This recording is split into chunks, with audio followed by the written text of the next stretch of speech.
समय सबसे बहुमूल्य वस्तु है जो हमारे पास है। यह पैसे से भी ज्यादा बहुमूल्य है। आप और ज्यादा पैसा कमा सकते हैं, पर आप और समय नहीं कमा सकते। शास्त्र वचन हमें बताता है कि समय को छुड़ाओ। इसका मतलब है इसे जाया मत करो। इस दिन न जियो बिना केंद्रित हुए, अनुशासनहीन, प्रेरणाहीन। हमारी जिम्मेवारी है हम अपने समय का उपयोग बुद्धिमता से करें। हम यहां हमेशा नहीं रहने वाले। यह दिन एक वरदान है। क्या आप इसे पूरी तरह जी रहे हैं? मकसद के साथ, लगन के साथ, अपने सपनों का पीछा करते? क्या आपका ध्यान भटका है? आप उदासीन हैं, बस जो आ रहा है उसे झेल रहे हैं? एक नौकरी में जो आपको पसंद नहीं, उन लोगों के साथ घूमते जो आपको नीचे धकेल रहे हैं।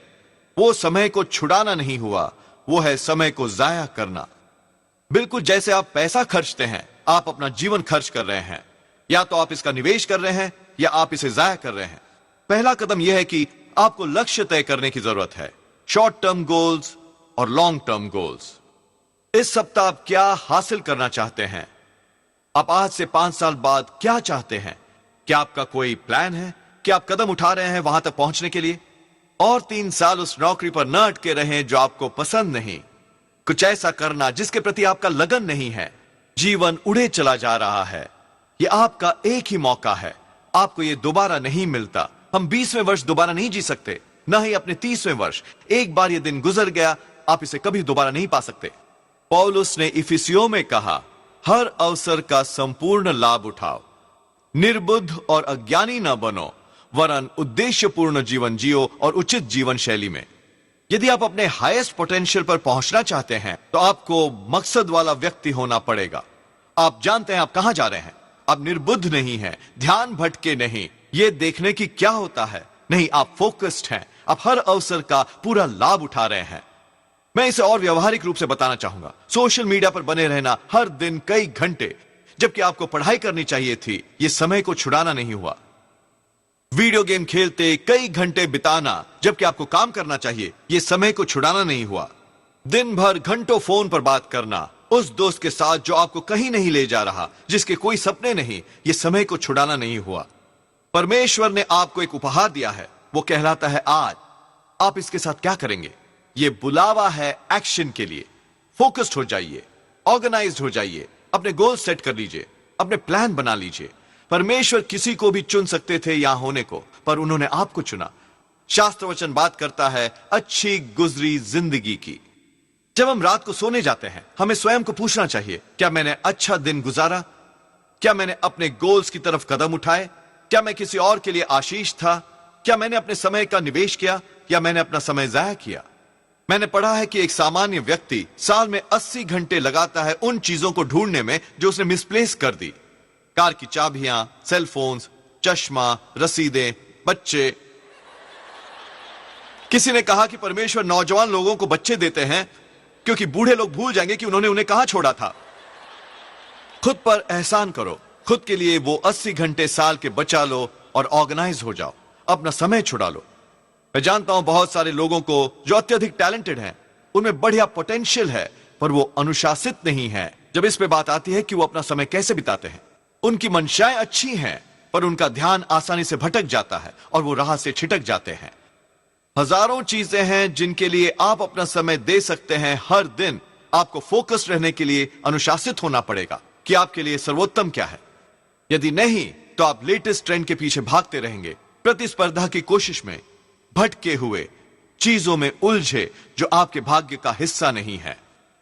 मैंने इस व्यक्ति के बारे में सुना। वो एयरपोर्ट चलकर जा रहा था अपनी फ्लाइट पकड़ने के लिए। उसने एक बोर्ड देखा जिस पर लिखा था अपना भविष्य जानो 25 सेंट्स। वो उससे काफी उत्सुक हुआ। वो वहां गया और उसने उस स्लॉट में एक क्वार्टर डाला। उस कंप्यूटर में लिखा आया जिसमें कहा गया था तुम्हारा नाम जॉन स्मिथ है और तुम बॉस्टन की 2:20 की फ्लाइट पर जा रहे हो। वो विश्वास न कर सका। उससे सोचा ये चीज मेरा नाम कैसे जानती है, उससे मेरा फ्लाइट नंबर कैसे पता। एक दोस्त वहां से जा रहा था, उसने उसे बुलाया और कहा ये देखो। उसने एक और क्वार्टर डाला, फिर दोबारा तुम्हारा नाम है जॉन स्मिथ, तुम बॉस्टन की 2:20 फ्लाइट पर हो। उसका दोस्त भी पजल्ड दिखा। उसने अपने कंधे उचकाए और चलता बना। उस आदमी ने अपनी जेब में हाथ डाला एक और क्वार्टर निकालने के लिए। उसके पास अब और सिक्के नहीं रहे थे। उसे वापस न्यूज स्टैंड तक चलकर जाना पड़ा और सिक्के लाने के लिए। वहां एक लंबी कतार थी। उसने इंतजार किया। अंत में उसे छुट्टे पैसे मिले। वो वापस आया, स्लॉट में पैसे डाले। उसमें लिखा था तुम्हारा नाम है जॉन स्मिथ, तुमने अभी अभी बॉस्टन की 2:20 की फ्लाइट मिस कर दी। फोकस्ड रहिए। बहुत आसान है राह से भटक जाना उन चीजों द्वारा जो आपको राह से भटकाती है, और आप ऊपर देखते हैं तो दिन गुजर चुका होता है, या 1 साल गुजर गया, या 20 साल गुजर गए। इससे अफसोसनाक क्या होगा कि हम अपने जीवन के अंत में आ जाते हैं और सोचते हैं, मैंने इतने दिन क्यों जाया किए, मैंने फोकस्ड रहकर जीवन क्यों नहीं जिया। नहीं, मेरे साथ यह फैसला कर लीजिए कि आप अपना समय छुड़ाएंगे। हमारी एक जिम्मेदारी है। परमेश्वर ने आपको अपना जीवन सौंपा है। उन्होंने आप में अपना सांस फूंका है। उन्होंने हुनर और वरदान अंदर डाले हैं। आप में महानता के बीज हैं। आप बस धरती पर यह जगह घेरने को नहीं है। आप एक भाग्य पुरुष हैं जिसे जीवन का वरदान प्राप्त है। उसके साथ आती है जिम्मेवारी कि अपने हुनर को विकसित करो, अपने सपनों का पीछा करो, वो बनने के लिए जो बनने को परमेश्वर ने आपको रचा है। अब नियमित रूप से आपको उसे रीइवैल्यूएट करना होगा जो आप कर रहे हैं। अपने जीवन को रीफोकस करें और डिस्ट्रैक्शन से छुटकारा पाएं। पौलुस ने एक और जगह कहा है, मैं एक लक्ष्य के लिए दौड़ता हूं हर कदम में।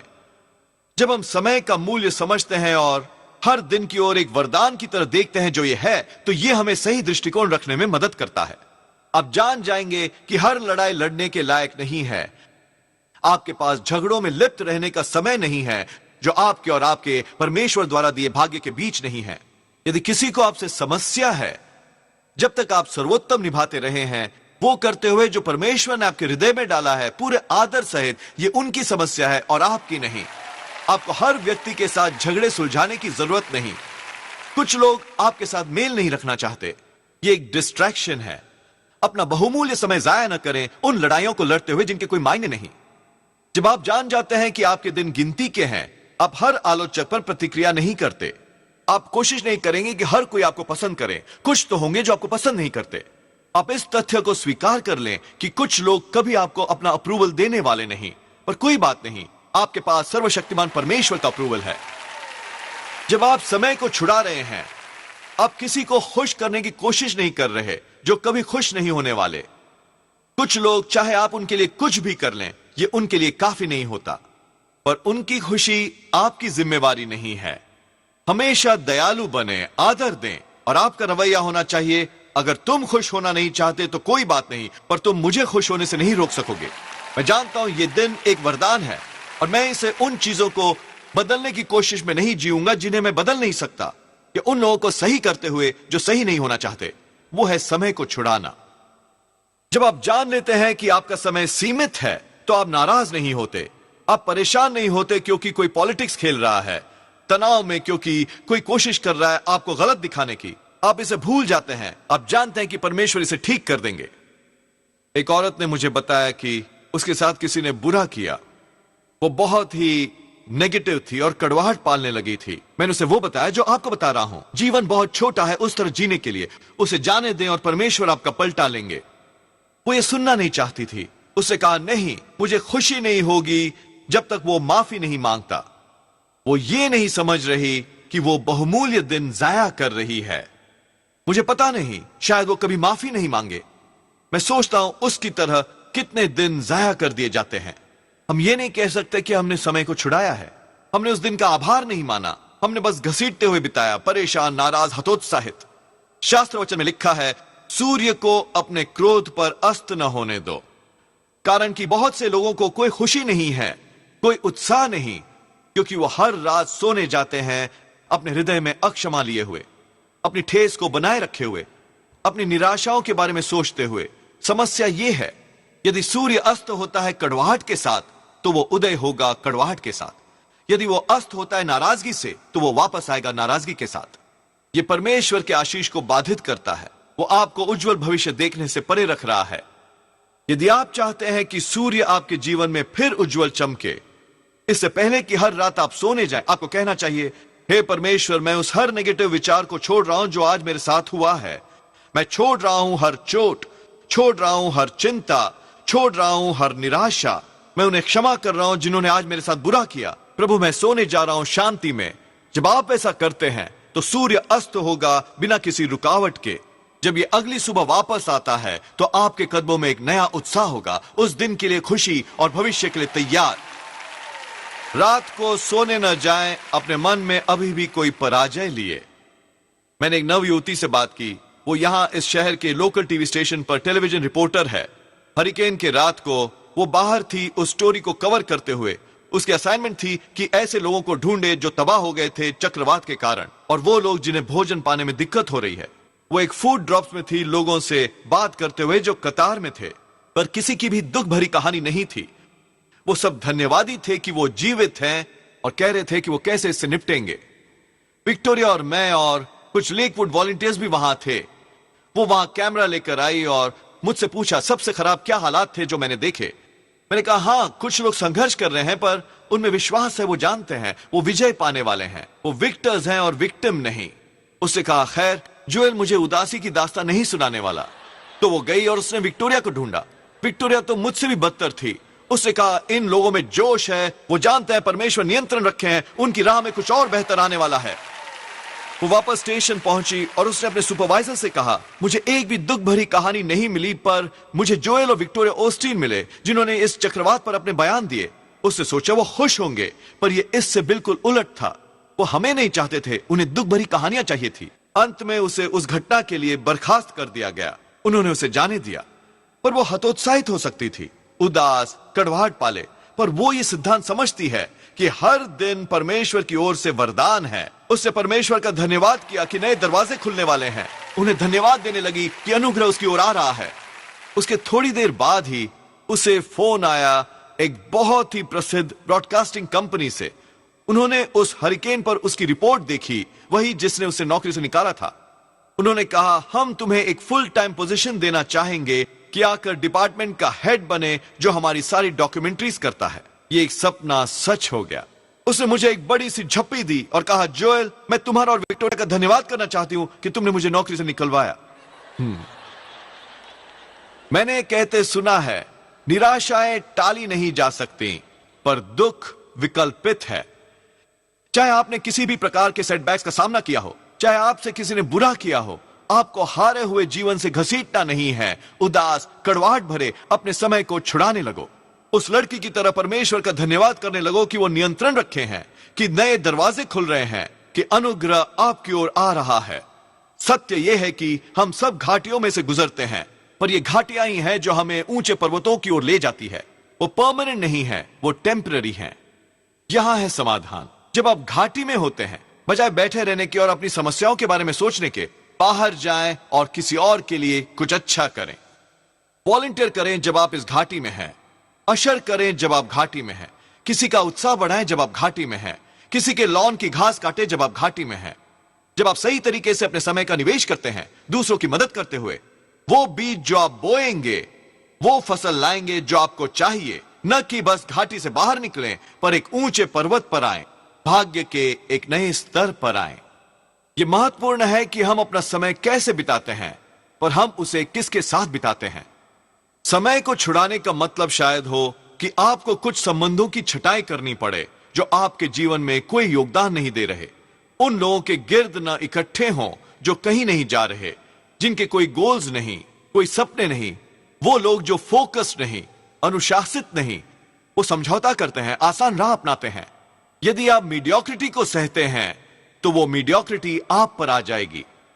यदि आप इन लोगों के साथ रहोगे जो ईर्ष्यालु, आलोचक और नाखुश हैं, तो आपका भी अंजाम ईर्ष्यालु, आलोचक और नाखुश होगा।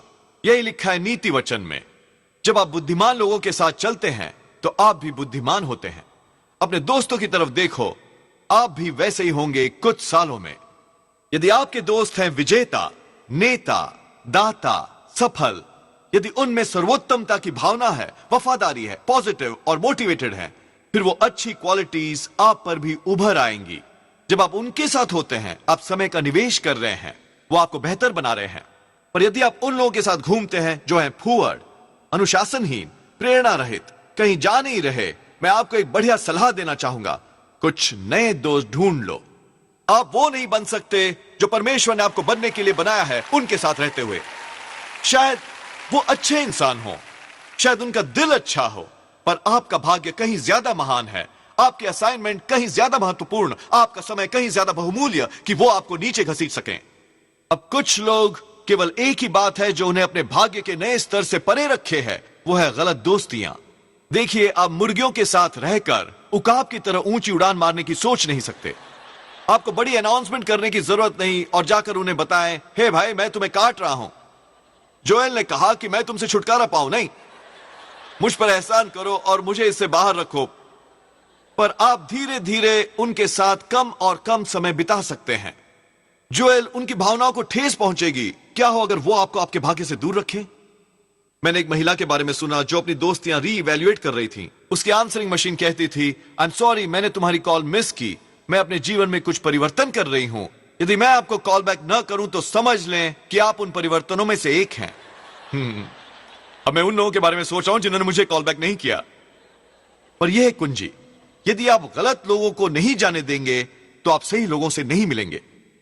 अब कभी कभी हम किसी दोस्ती से ऊब जाते हैं। यह कभी ठीक थी, कुछ सालों तक आप संतुष्ट थे, पर अब उनसे ज्यादा तेजी से बढ़ रहे हैं। आप अलग ही रफ्तार पर दौड़ रहे हैं। आपके वरदान एक बढ़िया तरीके से बाहर आ रहे हैं। यह उन्हें बुरा इंसान नहीं बनाता, यह बस एक नया मौसम है। इंसानी स्वभाव पुराने से ही जुड़ा रहना चाहता है। हम हर चीज वैसी ही रखना चाहते हैं। पर सच यह है कि मौसमों का बदलना स्वास्थ्यवर्धक होता है। इसका यह मतलब नहीं कि आप अभी भी उनके दोस्त नहीं हो सकते। आप बस ये जानते हैं कि उनके साथ उतना समय नहीं बिता सकते और वो बन सकते हैं जो बनने को आपको रचा गया था। कुछ लोग हैं जो हमारे जीवन में आते हैं जो स्कैफोल्डिंग की तरह होते हैं। उन्हें कुछ समय के लिए ही बनाया गया है। अब मैं वैवाहिक स्थिति की बात नहीं कर रहा हूं, मैं दोस्ती की बात कर रहा हूं। ये लोग, आप में से कुछ ने सोचा होगा कि आपको प्रभु से वचन प्राप्त हो गया, पर ये लोग कुछ दौर के लिए वो हमारी मदद करते हैं बढ़ने में, वो हमें प्रेरणा देते हैं, मोटिवेट करते हैं, पर उस स्कैफोल्डिंग की तरह किसी पॉइंट पर उसे बिल्डिंग से उतरना पड़ेगा। अगर वो स्कैफोल्डिंग बनी रही तो वो बिल्डिंग कभी वो नहीं बनेगी जो उससे होनी चाहिए थी।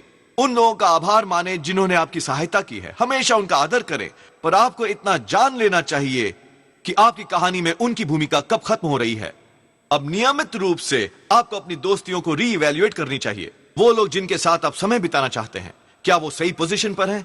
क्या पोजीशन बदल गई है? शायद ये हो कि ये एक नया मौसम है। जब यीशु धरती पर थे, वो अपनी दोस्ती में बहुत सिलेक्टिव थे। हर कोई बेशक उनके करीब आना चाहता था, पर उन्होंने केवल 12 आदमियों को चुना अपनी ज्यादातर समय उनके साथ गुजारने को। वो थे चेले। उन 12 में से 3 उनके करीबी दोस्त थे, पतरस, याकूब और यूहन्ना। एक उनका बेस्ट फ्रेंड माना जा सकता था, यूहन्ना। उन चेलों में से यीशु उसे सबसे ज्यादा प्रेम करते थे। आप शायद बहुत से लोगों को जानते हो, कुछ लोगों से आप वाकिफ हो, पर आपको बहुत ध्यान देने की जरूरत है कि आप अपने इनर सर्कल में किसे आने देते हैं। आपके 20 बेस्ट फ्रेंड नहीं हो सकते।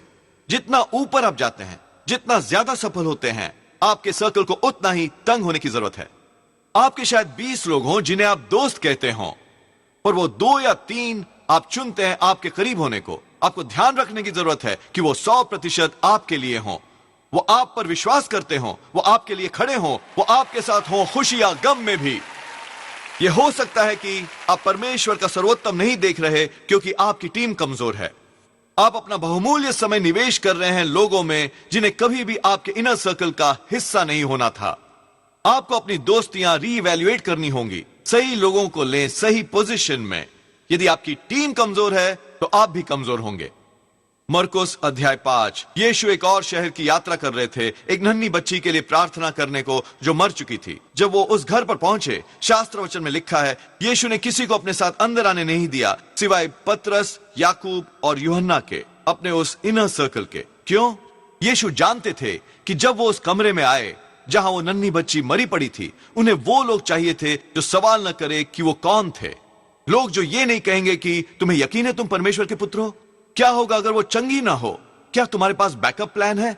नहीं, जब आप लड़ाई के चरम में होते हैं, जब आपको परमेश्वर का अनुग्रह चाहिए, जब आपको किसी कानूनी परिस्थिति के पलटने की जरूरत है, आप अपने इनर सर्कल में ऐसे लोग नहीं रख सकते ये कहते हुए, आपको लगता है आप ठीक हो जाओगे? मेरी दादी उसी चीज से मरी थी। तुम्हें लगता है तुम कर्जे से निकल पाओगे? बिजनेस इतनी धीमी है। नहीं, आपको वो लोग चाहिए जो आपके साथ आत्मा में एक हो। लोग जो कहें, हे, अगर तुम में विश्वास करने की इतनी निर्भीकता है तो मुझ में भी इतनी निर्भीकता है कि तुम्हारे साथ सहमत हो सकूं। यदि विश्वास करते हो कि आप उस व्यसन को छोड़ सकते हो, फिर मैं आपको 10 कारण नहीं बताने वाला कि आप क्यों नहीं ये कर सकते। यदि आप विश्वास करते हैं कि आप अपनी डिग्री पा सकते हैं, वो बिजनेस शुरू कर सकते हैं, अपने विवाह को बहाल कर सकते हैं, फिर मुझ पर निर्भर करो, मैं तुम्हारे साथ हूं। आपको वो लोग चाहिए जो आपके विश्वास में शामिल हों और आपको बातों से वर्गला न सकें। यीशु घर पर पहुंचे और हर कोई इतना दुखी था, आप कल्पना कर सकते हैं, रोने की, बिलख की, शोक की। यीशु ने उनकी तरफ देखा और कहा, परेशान मत हो, वो मरी नहीं वरन सो रही है। उनका वो शोक मजाक और ठट्टे में बदल गया था। क्या मतलब है तुम्हारा वो मरी नहीं? बेशक वो मर चुकी है।